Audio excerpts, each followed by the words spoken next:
Hello friends, in this video I will show you how to show or hide rulers in Microsoft Word document.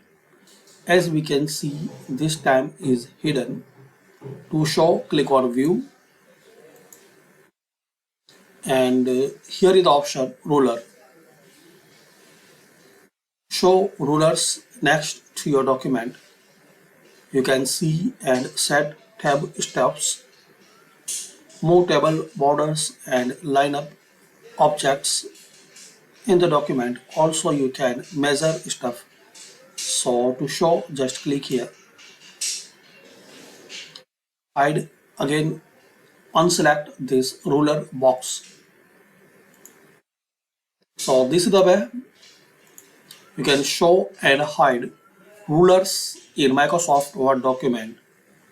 So thanks for watching. Comment this video useful for you or not.